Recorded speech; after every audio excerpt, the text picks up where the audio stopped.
channel, Graceful Pilates. This is the 4th episode in my series, Intro to Reformer Pilates. This episode will discuss footwork. Footwork is a very common way to begin a warm-up to any reformer class. It is amazing because it really helps work your foot muscles, which in turn helps with your foot, ankle, and leg alignment, balance, and coordination. So, footwork can be used with props or without props. There's dozens and dozens of variations.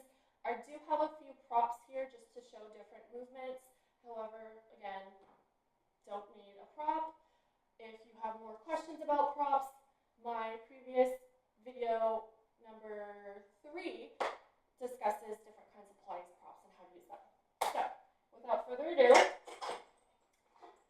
footwork usually is 2 reds and 1 blue, or 2 heavy and 1 medium. If you're more advanced, you can add green or add an extra red.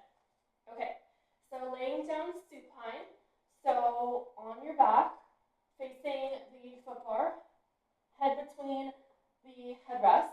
Maybe don't wear a big clip like me, so you are more flush with the headrest. Palms facing down, arms straight down by your sides. Your instructor will give you instructions what part of your foot that will be on the foot bar and where to place it, because it might be hip distance apart, might be on the edges of the foot bar, so on and so forth. If your instructor tells you to use the bottom of your foot, so your heel, that is more glute focused. Your arch is both parts of your leg, and your toes, so being on your toes, would be more quad dominant. So depending on where your foot is, it definitely affects which muscle groups you should be focused on. Okay, so to begin, start with heels on the foot bar, a little bit more than fist distance apart. Make sure those sit bones are nice and widened, palms facing down by your sides. Don't let your shoulders really hunch into your shoulder block. All you are going to do is press out, fully extend those legs, then slowly return back to start. When I say start, in this instance, all the way back into the carriage until you go to a complete stop. If you're doing more than one set, however, for example, fully extend, you'll notice that I am about an inch or so away from a complete rest. Then back out. I have longer arms, so I do usually put my hands underneath the mat. However, safety. Make sure that you're not hitting the sides of the frame. Okay, I'll just do one more to show you. Okay. Now I will add a prop. So, for example, your Pilates ring, I have both weighted and non-weighted, but they can be added in between your lower legs, your upper legs, or you can have a resistance band that goes up your thighs to really activate your hamstrings and your glutes.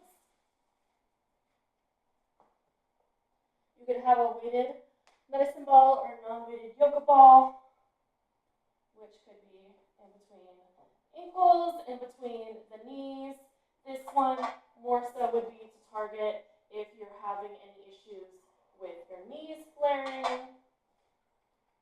This is a great way to help tackle that. Same with the foam block. Foam block, this one's really cool because it has these ridges. Again, in between the ankles, in between the lower legs, or in between the thighs. So many options. Okay, another fun one besides your arch of your feet or your would be on your tippy toes. So when you're on your tippy toes, try to lift. Pretend that you have high heels on and you don't want to break your heel of your shoe. So same exact movement. Press all the way out. Make sure those knees aren't flaring. Exhale as you extend if you can. Inhale as you return, about an inch or so away from completely full stop. Good. Now for this next one, I will show you calf marches and calf extensions. So to really wake up those calves, these are alternating calf marches. So only the heel is lowering, one heel at a time. Really focus on, rather than having super fast movements, it's better to have slower movements to really make sure that your calf extension is fully utilized. Okay, now another example would be a full calf stretch or a calf extension, where you really, really, really stretch out those calves. You will even feel it in your hamstrings. Okay, getting out of a calf extension or calf marches, it's important to return back to your original form. So full extension still, maintain that. Lifting those toes before you go all the way back in to start. Any different foot alignment on the foot bar, you still want to make sure that you return completely to a full stop or all the way in the carriage, just to make sure that you're not flying, you're not slamming into the machine, and you're not getting hurt. Okay, another great one will be the external lateral rotation of your hips. So both heels are going to go onto the foot bar on both sides or both corners of the foot bar. Still neutral spine, still arms flat, palms facing down by your sides, looking straight up at the ceiling. Press out. And slowly back in. Again, watching the movement of those knees. A more advanced version of this would be where you are in bridge 3, where you're in bridge and you're pressing up. It's definitely a more advanced one.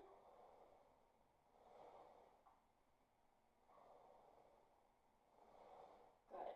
Okay, all the way back in. Another variation that is fun to do is when you go from a bridge to more footwork.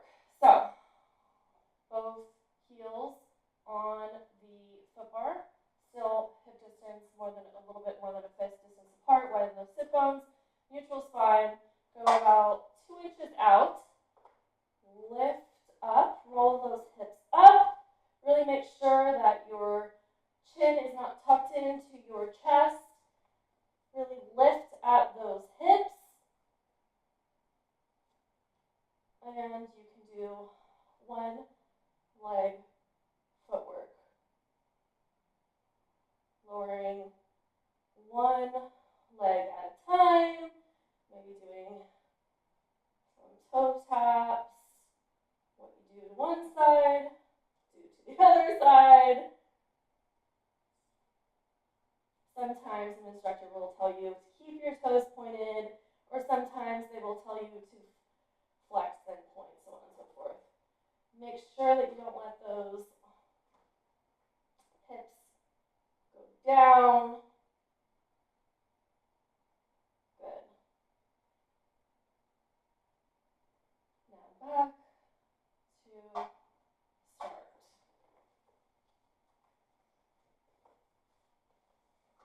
Okay, I hope you enjoyed today's video. Please let me know if there are any other warm-ups that you would like to see in my next Intro to Pilates video.